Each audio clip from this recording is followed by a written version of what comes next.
టీజీ5 news. Tirupati జిల్లా మామండూరు చేరుకున్న deputy CM Pawan Kalyan. Pawan Kalyan కు స్వాగతం పలికిన పార్టీ నాయకులు, అధికారులు. మామండూరు అటవీ ప్రాంతంలో మొక్కలు నాటిన పవన్.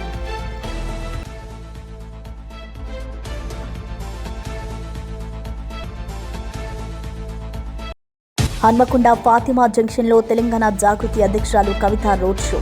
బతుకమ్మలతో స్వాగతం పలికిన మహిళలు. కాలేజీ యాజమాన్యాల పట్ల సీఎం వీధి రౌడీలా ప్రవర్తించారని వ్యాఖ్యలు.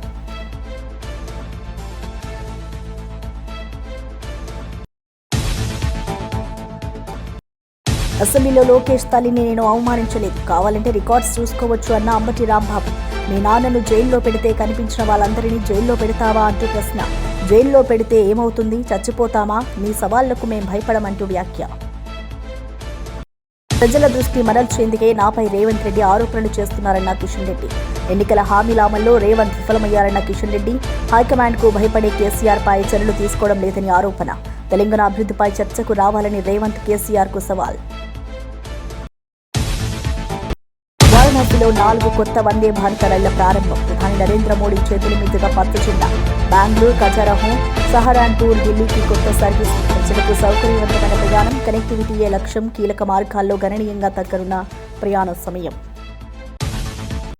ప్రధానమంత్రి నరేంద్ర మోదీ వందే భారత్ రైళ్ల ప్రారంభోత్సవాల సందర్భంగా విద్యార్థులు, ప్రజల సృజనాత్మకతను అభినందించారు. ప్రతి వందే భారత్ రైలు ప్రారంభం సందర్భంగా వికసిత్ భారత్, సెక్యూర్ భారత్ వంటి ఇతివృత్తాలపై చిత్రలేఖన పోటీలు నిర్వహించడం ఒక కొత్త సాంప్రదాయంగా ప్రారంభమైందని తెలిపారు. ఈ కార్యక్రమాలు దేశ యువతలో జాతీయతా భావం, ఆవిష్కరణాత్మక ఆలోచనలను పెంపొందిస్తున్నాయని అన్నారు. వారణాసి ఎంపీగా విద్యార్థులు రూపొందించిన అద్భుత చిత్రాలు తాను గర్వపడేలా చేశాయని అన్నారు. వందే భారత్ రైలు కేవలం ప్రయాణ సౌకర్యం మాత్రమే కాదు, భారత అభివృద్ధి, సాంకేతిక ప్రగతికి ప్రత్యేక అని మోదీ తెలిపారు. ఈ ప్రయత్నం ద్వారా దేశ ప్రజల్లో దేశభక్తి, విజ్ఞాన ఆవిష్కరణ భావాలు మరింత బలపడతాయని ఆయన విశ్వాసం వ్యక్తం చేశారు. एक अलग उत्साह और अलग आनंद मिल सके। साथियों, अभी मैं वंदे भारत ट्रेन के अंदर कुछ विद्यार्थियों से बात कर रहा था। मैं अश्विनी जी को बधाई देता हूं, उन्होंने एक अच्छी परंपरा शुरू की है। जहां वंदे भारत ट्रेन का शुभारंभ होता है, उस स्थान पर बच्चों के बीच में अलग अलग विषयों पर कंपटीशन होती है। विकास के संबंध में, वंदे भारत के संबंध में, अलग अलग विकसित भारत की कल्पना के चित्रों के संदर्भ में, कविताओं को लेकर के। और मैं आज, क्योंकि ज्यादा समय नहीं मिला था बच्चों को, लेकिन 2-4 दिन के भीतर भीतर उनकी जो कल्पकता थी, उन्होंने विकसित काशी के जो चित्र बनाए थे, विकसित भारत के जो चित्र बनाए थे, सुरक्षित भारत के जो चित्र बनाए थे, जो कविताएं सुनने को मिली मुझे, 12-12, 14 साल से बेटे बेटियां इतनी बढ़िया कविताएं सुना रहे थे। काशी के सांसद के नाते मुझे इतना गर्व हुआ कि मेरी काशी में ऐसे होनहार बच्चे हैं। मैं अभी यहां कुछ बच्चों को मिला, एक बच्चे को मिला, उसको तो हाथ की भी तकलीफ है, लेकिन जो चित्र उसने बनाया है, मैं वाकई बहुत ही मेरे लिए प्रसन्नता का विषय है। यानी मैं यहां की स्कूलों के टीचरों को भी हृदय से बहुत बधाई देता हूं कि उन्होंने बच्चों को ये प्रेरणा दी, उनका मार्गदर्शन किया। मैं इन बालकों के माता पिता को भी बधाई देता हूं। जरूर उन्होंने भी कोई न कोई योगदान किया होगा, तब इतना सुंदर कार्यक्रम इन्होंने किया होगा। मेरा तो मन में विचार आया कि एक बार यहां इन बच्चों का कवि सम्मेलन करें और उसमें से 8-10 जो बढ़िया बच्चे हो उनको देश भर में ले जाए, उनसे कविताएं करवाए। इतना प्रभावी था। मेरे मन को एक काशी के सांसद के नाते आज एक बहुत विशेष, मुझे सुखद अनुभव हुआ। मैं इन बच्चों का हृदय से बहुत बहुत अभिनंदन करता हूं, बधाई कर देता हूं। साथियों, आज मुझे ढेर सारे कार्यक्रमों में जाना है, इसलिए एक छोटा सा कार्यक्रम में ही आज रखा था। मुझे जल्दी निकलना भी है और सुबह सुबह इतनी बड़ी मात्रा में आप लोग आ गए, ये भी खुशी की बात है। एक बार फिर आज के इस आयोजन के लिए और वंदे भारत ट्रेनों के लिए आप सभी को मेरी ढेर सारी शुभकामनाएं। హైదరాబాద్ శంషాబాద్ ఎయిర్పోర్ట్లో వియత్నాం వెళ్లాల్సిన విమానం గంటల తరబడి ఆలస్యం కావడంతో ప్రయాణికులు తీవ్ర ఇబ్బందులు ఎదుర్కొన్నారు. రాత్రి నుంచే విమానాశ్రయంలో వేచి ఉన్న సుమారు 200 మంది ప్రయాణికులు ఉదయం వరకు ఏ సమాచారం లేక ఆగ్రహం వ్యక్తం చేశారు. ఎయిర్లైన్ సిబ్బంది నుండి స్పష్టమైన సమాధానం రాకపోవడంతో పరిస్థితి ఉధృతంగా మారింది. చిన్నపిల్లలతో సహా కుటుంబాలు ఫ్లోర్లపై కూర్చొని వేచి ఉండాల్సిన పరిస్థితి నెలకొంది. టికెట్ బుకింగ్ సమయంలో ఇచ్చిన సమయానికి విరుద్ధంగా విమానం బయలుదేరకపోవడం వల్ల అంతర్జాతీయ షెడ్యూళ్లు కూడా దెబ్బతిన్నాయని ప్రయాణికులు ఆరోపించారు. ఎయిర్లైన్స్ యాజమాన్యం ఆలస్యానికి సాంకేతిక కారణాలను చూపిస్తూ ప్రయాణికులకు తగిన వసతులు కల్పించకపోవడం విమర్శలకు దారితీసింది. అధికారులు వెంటనే జోక్యం చేసుకుని సమస్య పరిష్కరించాలని ప్రయాణికులు డిమాండ్ చేశారు.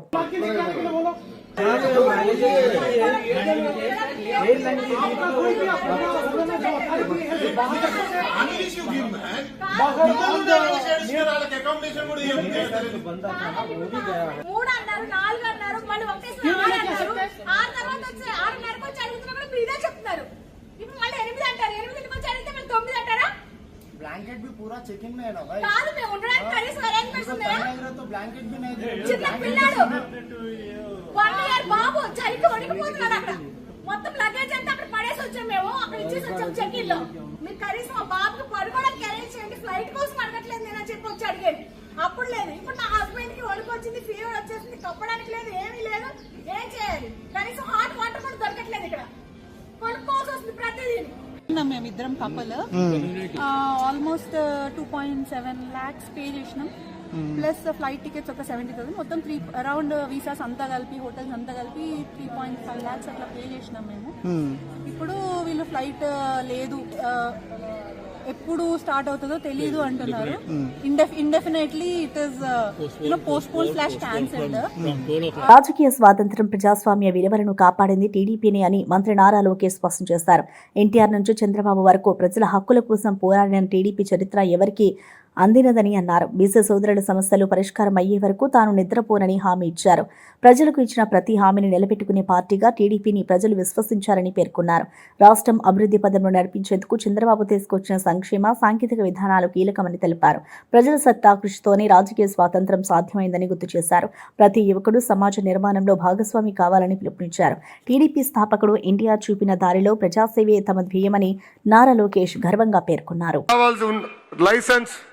కొంచెం ఆలస్యమైంది, కానీ నేను నా బాధ్యతగా తీసుకుని ఆ ఫైల్స్ అని నేను ఢిల్లీకి తీసుకెళ్లి అనేక సార్లు కేంద్ర ప్రభుత్వంతో మాట్లాడి ఈరోజు శాంక్షన్ చేయించుకుని మేము వచ్చాం. ఆర్డిటీని కాపాడితే కాదు, ముందరికి ప్రోత్సహించే బాధ్యత మేము తీసుకుంటామని ఈ సభాముఖంగా అనంతపూర్ ప్రజలందరికీ నేను హామీ ఇస్తున్నా. ఇక్కడున్న బీసీ సోదరులందరూ కూడా ఒక విషయం ఆలోచించుకోవాలి. మనకి రాజకీయ స్వాతంత్రం వచ్చింది తెలుగుదేశం పార్టీ వల్లనే. అన్న ఎన్టీఆర్ దగ్గర నుంచి బాబు గారి వరకు మనకి అండగా నిలబడ్డారు. ఇప్పుడు మీ లోకేష్ మీ ముందర నిలబడుతున్నాడు. గతంలో నేను 3132 కిలోమీటర్లు పాదయాత్ర చేశా. ఉపకులాల వారిగా మిమ్మల్ని అందరినీ కలిసా. మీ సమస్యలు నేరుగా నేను తెలుసుకున్నా. ఆ సమస్యలన్నీ ఇప్పుడు నా గుండెల్లో ఉంది. పరిష్కరించే వరకు నేను నిద్రపోనని ఈ సభాముఖంగా మా బీసీ సోదరులందరికీ నేను హామీ ఇస్తున్నా. ఫైర్ బ్రాండ్ మంత్రి అమ్మ ఉంది. ఎవరు సవితమ్మ. ఎప్పుడు నాతో దెబ్బలాడుతుంది. చెప్తా ఉంటా బీపీ బిల్లలు తీసుకో తల్లి అని. చెప్పిన పని అయ్యే వరకు ఎవరిని వదిలిపెట్టదు. 6 నిమిషాలు మా వెనకాల పరిగెత్తి చేపిస్తుంది తల్లి. ఇప్పుడు తల్లి పైన కూడా బాధ్యత ఉంది. ఒక బీసీ సంక్షేమ శాఖ మార్చులుగా ఆనాడు మనం ప్రజలకు ఇచ్చిన హామీ ఒక పద్ధతి ప్రకారం నిలబెట్టుకోవాలి. మేడం గారు పక్కన ఆర్థిక శాఖ మార్చులు కూడా నుంచున్నారు, కేశవన్న గారు. డబ్బులు కూడా త్వరితగతిగా విడుదల చేయాలని ఈ సభాముఖంగా పెద్దల్ని కూడా కోరుకుంటూ, అదేవిధంగా పార్థసారథి ఉన్నారు వేదికమైన. ఆయన మన తరపున జూబ్లీహిల్స్ ఉప ఎన్నికను ప్రజలు అభివృద్ధి కోసం ఉపయోగించుకోవాలని రవాణా మరియు బీసీ సంక్షేమ శాఖ మంత్రి పొన్నం ప్రభాకర్ పిలుపునిచ్చారు. కాంగ్రెస్ పార్టీ అధికారంలో ఉన్న ఈ సమయంలో అభివృద్ధి అవకాశాలను వినియోగించుకోవడం ఎంతో ముఖ్యమని అన్నారు. జూబ్లీహిల్స్ అభివృద్ధి అధికార కాంగ్రెస్ ప్రభుత్వంతోనే సాధ్యమని పేర్కొన్నారు. గతంలో కంటోన్మెంట్ ఉప ఎన్నికల్లో ప్రజలు కాంగ్రెస్ పై నమ్మకంతో ఓటు వేసి అభివృద్ధికి దారి చూపినట్లు గుర్తు చేశారు. యువకుడు, విద్యావంతుడు, స్థానికుడు అయిన నవీన్ యాదవ్ కు మీ విలువైన ఓటు వేయాలని ప్రజలను కోరారు. నవంబర్ 11న జరగనున్న ఎన్నికల కోసం ప్రభుత్వం సెలవు ప్రకటించిందని తెలిపారు. ప్రతి ఓటరు తమ ఓటు హక్కును వినియోగించి అభివృద్ధి పాలనకు మద్దతు ఇవ్వాలని విజ్ఞప్తి చేశారు. జూబ్లీహిల్స్ భవిష్యత్ అభివృద్ధి మీ బాటలోనే ఉందని మంత్రి పొన్నం ప్రభాకర్ పేర్కొన్నారు. ప్రజలు ఈ ఉప ఎన్నికల్లో జూబ్లీహిల్స్ అభివృద్ధి కొరకు నిర్ణయించుకోవాల్సిన అవసరం ఉంది కాబట్టి తప్పకుండా మీరంతా మరి ప్రభుత్వం అధికారంలో ఉంది, జూబ్లీహిల్స్ అభివృద్ధిని చేయడానికి అవకాశం ఉంది. గతంలో జరిగిన ఉప ఎన్నికల్లో కంటోన్మెంట్లో కాంగ్రెస్ గెలిపించినారు.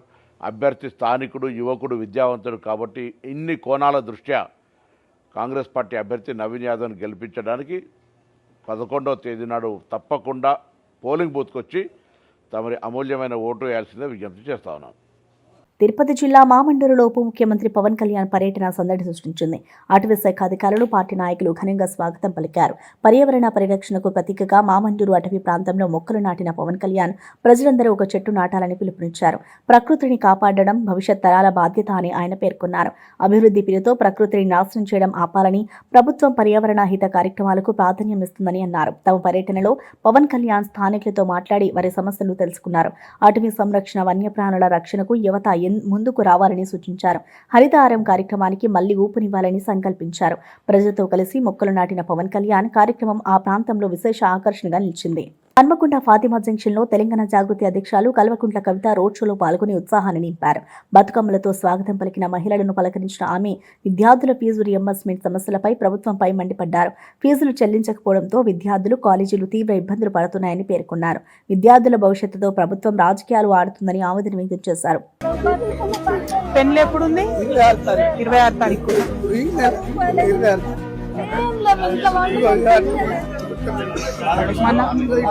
మన కారులో ఒక 50,000 ఉంటే తెమ్మని ఇమీడియట్ గా ఇద్దాం.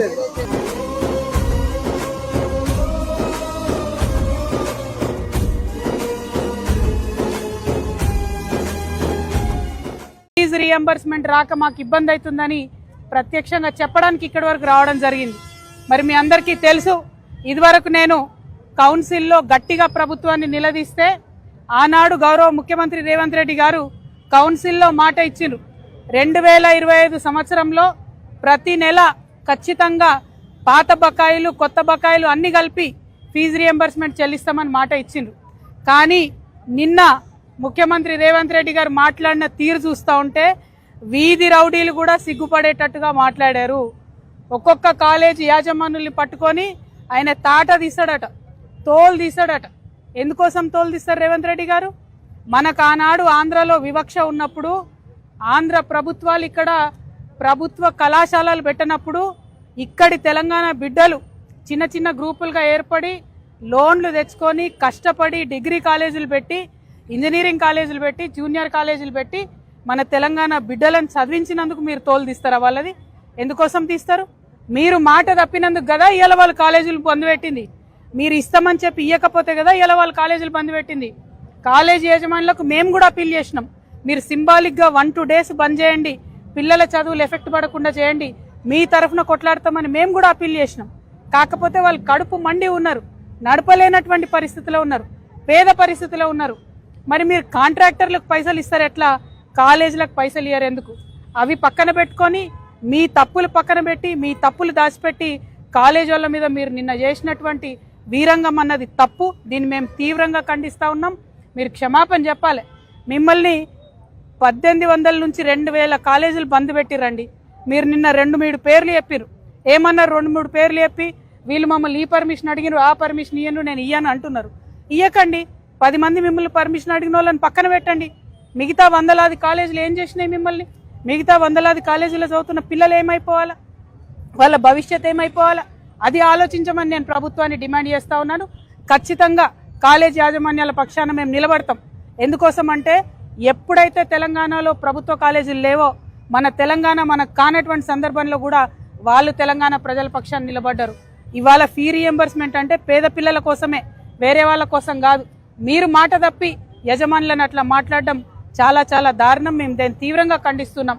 ఎట్ ద సేమ్ టైం నిన్న మీరు డబ్బులు ఇచ్చిన వెంటనే వాళ్ళు మళ్ళా కాలేజీలు మొదలుపెట్టారు. తాడేపల్లిలోని వైఎస్ఆర్సీపీ కేంద్ర కార్యాలయంలో కవి, తత్వవేత్త, సంగీతకారుడు శ్రీ కనకదాసు జయంతి ఉత్సవాలు భక్తి శ్రద్ధలతో నిర్వహించబడ్డాయి. పార్టీ నేతలు, కార్యకర్తలు పెద్ద సంఖ్యలో హాజరై ఆయన విగ్రహానికి పూలమాలలు వేస్తూ నివాళులర్పించారు. కనకదాసు బోధనలు సమానత్వం, సత్యం, సేవా భావాలను ప్రతిబింబిస్తాయని స్పీకర్లు పేర్కొన్నారు. ఆయన రచనలు మానవతా విలువలకు మార్గదర్శకమని గుర్తు చేశారు. కార్యక్రమంలో పాల్గొన్న వైఎస్ఆర్సీపీ నేతలు ఆయన చూపిన మార్గంలో నడుస్తామని ప్రతిజ్ఞ చేశారు. సామాజిక న్యాయం, సమానత్వ సమాజ నిర్మాణమే ఆయన కళ అని తెలిపారు. కనకదాసు స్ఫూర్తితో ప్రతి ఒక్కరూ ప్రజలకు సేవ చేయాలని పిలుపునిచ్చారు. ఈ సందర్భంగా పేద విద్యార్థులకు నోట్బుక్స్ పంపిణీ చేశారు. సాంస్కృతిక బృందాల ప్రదర్శనలు, భజనలు, వేడుకకు ఆధ్యాత్మిక వాతావరణం ఇంకా ఘనంగా మేము జరుపుకోవాలని చెప్పేసి ఆకాంక్షిస్తున్నాము. ఇక మీదట ఈ పార్టీ ఆఫీస్లో జరిగే ప్రతి కార్యక్రమంలో ప్రతి సంవత్సరము ఈ యొక్క కనకదాస్ జయంతి జరుగుతుంది. దానికి పార్టీ ఆఫీస్ ఇన్ఛార్జ్ ఎమ్మెల్సీ గారు, అప్పిరెడ్డి గారు మాకు ప్రామిస్ చేశారు. ఆ తర్వాత ఈ ఫంక్షన్కి వచ్చిన మాజీ ఎంపీ గోరెంట్ల మాధవ్ గారికి, తర్వాత నేను పిలువంగానే వచ్చిన ఆదోని సోదరులకు, మంత్రాలయం సోదరులకు, అలాగే ఆలూరు సోదరులకు, తర్వాత ఏలూరు సోదరులకు, వీళ్ళందరికీ నేను ధన్యవాదాలు తెలుపుతూ సెలవు తీసుకుంటున్నాను. ఇప్పుడు మాజీ పార్లమెంట్ సభ్యులు గౌరవ పెద్దలు కోరంట్ల మాధవ్ సార్ మాట్లాడవలసి కోరుచున్నాం సార్. ఈ కార్యక్రమానికి హాజరైన కుల బాంధవులకు, పార్టీ పెద్దలకు అందరికీ కూడా నేను హృదయపూర్వక ధన్యవాదాలను, నమస్కారాలను తెలియజేస్తున్నాను. ప్రముఖ రచయిత, కవి, ఆధ్యాత్మికవేత్త, కుల దురహంకారంపై భక్తి మార్గంలో తిరుగుబాటు చేసిన సామాజికవేత్త శ్రీ భక్త కనకదాసు గారి 538వ జయంతిని ఈ రాష్ట్ర మాజీ ముఖ్యమంత్రి, వైఎస్ఆర్ కాంగ్రెస్ పార్టీ అధినేత వైఎస్ జగన్మోహన్ రెడ్డి గారు తన ఇంటిలో మా భక్త కనకదాస జయంతిని జరుపుకుంటూ ఆయన పిలుపు మేరకు ఆయన చేసుకుంటున్న కార్యక్రమానికి మమ్మల్ని కూడా ఆయన ఇంటిలో హాజరయ్యే విధంగా మమ్మల్ని పిలిచినందుకు, మమ్మల్ని ఆహ్వానించినందుకు శ్రీ జగన్మోహన్ రెడ్డి గారికి కూడా మేము కృతజ్ఞతలను తెలియజేస్తున్నాము. అదేవిధంగా తెలంగాణ ముఖ్యమంత్రి రేవంత్ రెడ్డి పుట్టినరోజు సందర్భంగా యాదగిరిగుట్ట శ్రీ లక్ష్మీనరసింహస్వామి ఆలయ అర్చకులు ప్రత్యేక పూజ నిర్వహించి ఆయనకు ఆశీర్వచనం అందించారు. రేవంత్ రెడ్డి ఆయుర ఆరోగ్యాలతో ప్రజలకు సేవలు అందించాలని దేవుణ్ణి ప్రార్థించారు. రాష్ట్రంలో శాంతి, అభివృద్ధి, సమగ్ర సంక్షేమం కొనసాగాలని పూజారులు ఆకాంక్షించారు. ఈ సందర్భంగా ఆలయ ప్రాంగణంలో భక్తులు ప్రత్యేక హారతులు సమర్పించారు. ఆలయ అర్చకులు పంచామృతాభిషేకం చేసి ప్రత్యేక పూజలు నిర్వహించారు. సీఎం రేవంత్ పుట్టినరోజు వేడుకల సందర్భంగా ప్రభుత్వ పథకాల ఫలాలు ప్రజలందరికీ అందాలని కోరుకున్నారు. భక్తులు జయహో రేవంత్ అంటూ నినాదాలు చేశారు. యాదగిరిగుట్టలో జరిగిన ఈ వేడుకలు ఆధ్యాత్మిక. సీఎం రేవంత్ రెడ్డి ప్రజల ముందుకు వెళ్లినప్పుడు అభివృద్ధి గురించి మాట్లాడాలని కేంద్ర మంత్రి కిషన్ రెడ్డి సూటిగా సూచించారు. ఎన్నికల సమయంలో ప్రత్యర్థి పార్టీలపై తప్పుడు ఆరోపణలు చేయడం సరికాదన్నారు. 2 సంవత్సరాల పాలనలో ఒక్క హామీ కూడా అమలు చేయలేదని విమర్శించారు. జూబ్లీహిల్స్ ఉప ఎన్నికల్లో కాంగ్రెస్ గెలవడం కష్టమని ధీమాగా చెప్పారు. హైదరాబాద్ నగరం చెత్తతో మునిగిపోతుందని, రేవంత్ రెడ్డి పాలనలో పౌర సేవలు క్షీణించాయని మండిపడ్డారు. ప్రభుత్వ పనితీరు దారుణమని, ప్రజలు విసిగిపోయారని అన్నారు. ఎన్నికల తర్వాత కాంగ్రెస్ పార్టీ ఎక్కడా కనిపించదు, ప్రజలే తీర్పు చెబుతారు అని హెచ్చరించారు. ప్రజా సమస్యల పరిష్కారమే నాయకుడి బాధ్యత, విమర్శలతో అభివృద్ధి సాధ్యం కాదని కిషన్ రెడ్డి స్పష్టం చేశారు. చాలా స్పష్టంగా ఫ్రస్ట్రేషన్ కనిపిస్తూ ఉంది. అందుకే ఆయన సోయి తప్పి మాట్లాడుతున్నాడు.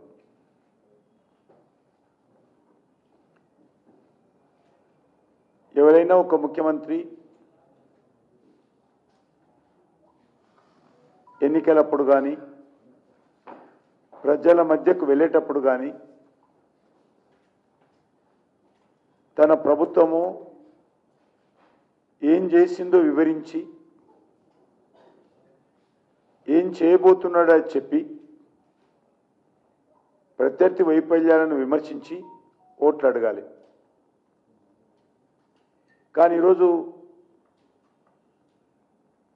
ఎన్నికలకు ముందు ఏమీ హామీ ఇచ్చాడు,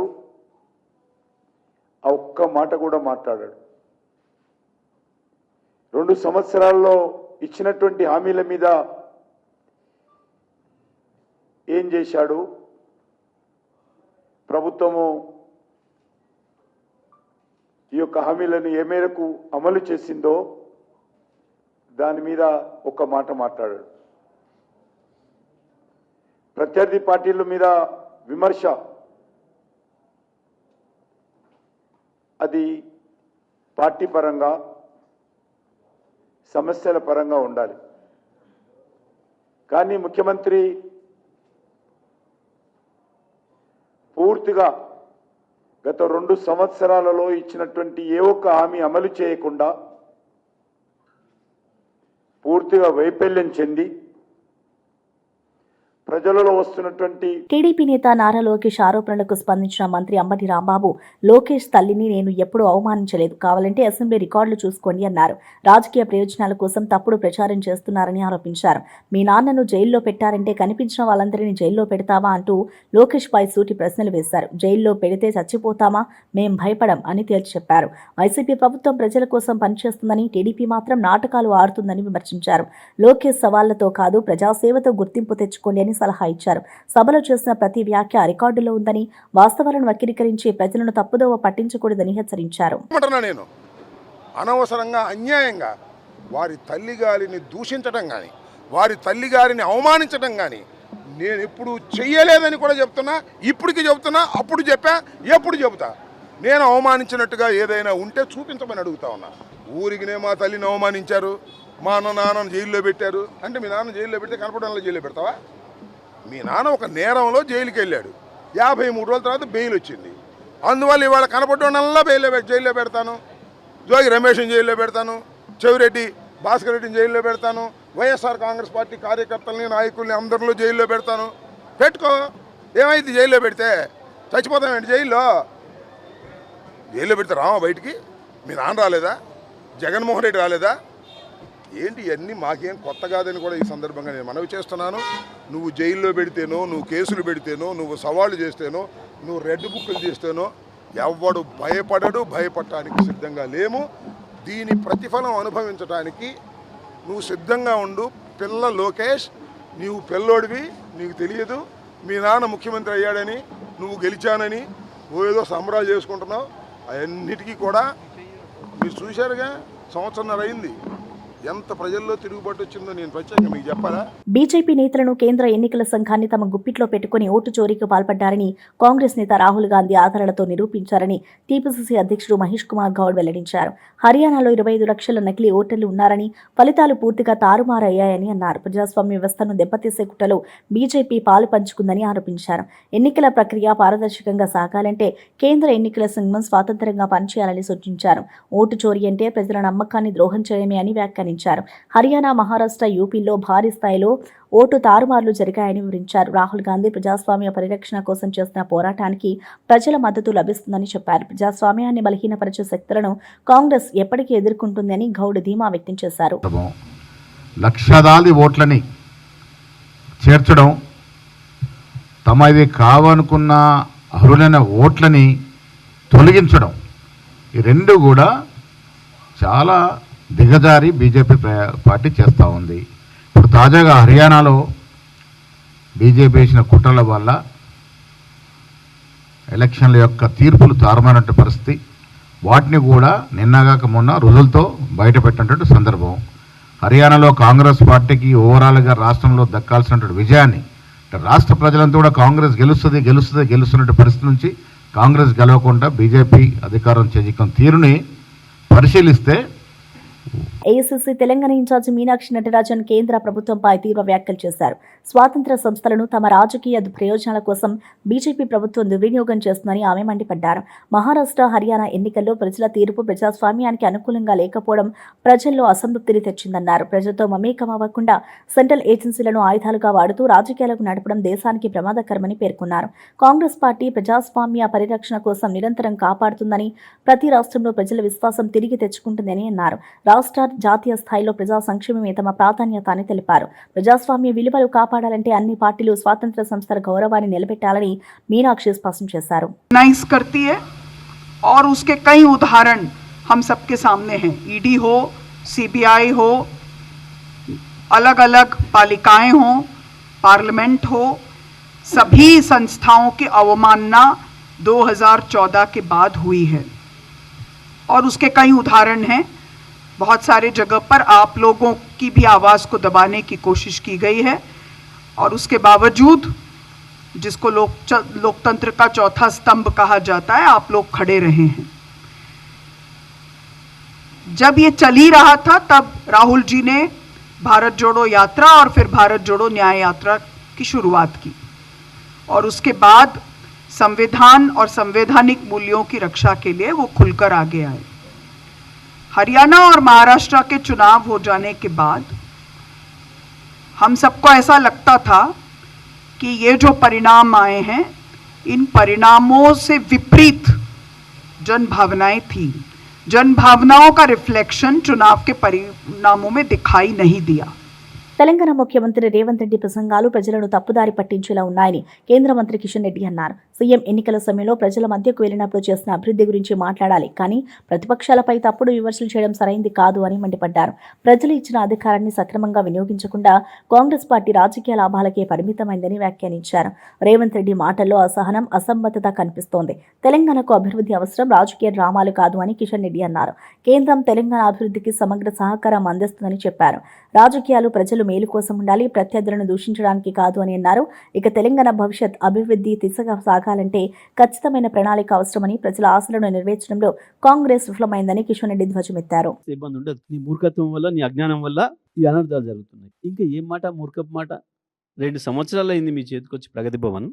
ప్రగతి భవన్ బాత్రూమ్ దేం కట్టిండు, బుల్లెట్ ప్రూఫ్. సిగ్గు అనిపించదా మాట్లాడడానికి? అట్లాంటి మాటలు చూపించాలి కదా. తీసుకుపోయి రిపోర్టర్లను తీసుకుపోయి మేము చేసినాం అప్పుడు ఆరోపణ, ఇగో మేము చూపించండి, మేము చూపిస్తున్నాం, పట్టండి ఆధారాలు. ఇప్పుడు మరో కమిషన్ వేసి ఎంక్వైరీ చేయరా దాని మీద కూడా? ప్రగతి భవన్ పైన కమిషను, ఇదేంటిది కమాండ్ కంట్రోల్ సెంటర్ పైన కమిషను చేయరా విచారణ? సెక్రటేరియట్ ఉపయోగం లేని భవనాలు. నిజమే, నీ దృష్టిలో ప్రజలకు ఉపయోగపడే ఏది కూడా ఉపయోగపడి కావు నీ దృష్టిలో. కేసీఆర్ పెట్టిన కేసీఆర్ కిట్ కావచ్చు, కేసీఆర్ పెట్టిన రైతు బంధు కావచ్చు, కేసీఆర్ ఇచ్చిన గొర్రెల పెంపకందారులకు ఇచ్చిన గొర్రెలు కావచ్చు, చేపల పెంపకందారులకు ఇచ్చిన చేపలు కావచ్చు, ఇవన్నీ కూడా నీ దృష్టిలో నిరుపయోగమైన పథకాలు. ప్రజలకు ఇచ్చిన 24 గంటల కరెంటు కావచ్చు, మిషన్ భగీరథ ద్వారా ఇంటింటికి ఇచ్చిన మంచినీళ్ళు కావచ్చు. నిజమే, ఇవన్నీ నీ దృష్టిలో నిరుపయోగమైనవి. ఎందుకంటే ఇంట్లో దేంట్లో కమిషన్ రాదు కదా. నీకు కమిషన్ వచ్చే పనులు చేస్తేనే ఉపయోగపడేవి. ఇవన్నీ ప్రజలకు ఉపయోగపడేవి, ప్రజల జీవితాల్లో వెలుగులు నింపేవి. అందుకే నీకు ఎందుకు అవి నచ్చుతలేవు. హైదరాబాద్ డెవలప్మెంట్ మీద పెడదామా చర్చ? నువ్వు చర్చ పెట్టినా పెట్టకపోయినా జూబ్లీ హిల్స్ ప్రజలు దానిపైన ఓటైపోతున్నారు రేపు. అది నీకు భయం అవుతుంది. జూబ్లీ హిల్స్ ప్రజలు మీరు ఏ ఇంటికి పోయినా ఈ కులం ఆ కులం, ఈ మతం ఆ మతం, ఈ వయసు ఆ వయసు అనే ఏ తేడా లేకుండా అందరికందరూ ఏకగ్రీవంగా కేసీఆరే కావాలి, మళ్ళీ కేసీఆరే రావాలి. బులెటిన్ ముగించే ముందు హెడ్లైన్స్ మరోసారి చూద్దాం. తిరుపతి జిల్లా మామండూరు చేరుకున్న డిప్యూటీ సీఎం పవన్ కళ్యాణ్. పవన్ కళ్యాణ్ కు స్వాగతం పలికిన పార్టీ నాయకులు, అధికారులు. మామండూరు అటవీ ప్రాంతంలో మొక్కలు నాటిన పవన్.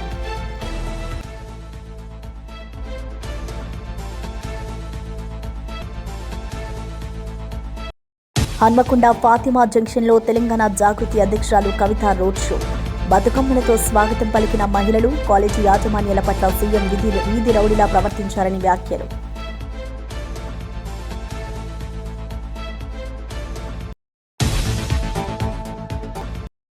అసెంబ్లీలో లోకేష్ తల్లిని నేను అవమానించలేదు, కావాలంటే రికార్డ్స్ చూసుకోవచ్చు అన్న అంబటి రాంబాబు. మీ నాన్నను జైల్లో పెడితే కనిపించిన వాళ్ళందరినీ జైల్లో పెడతావా అంటూ ప్రశ్న. జైల్లో పెడితే ఏమవుతుంది, చచ్చిపోతామా? మీ సవాళ్లకు మేం భయపడమంటూ వ్యాఖ్య.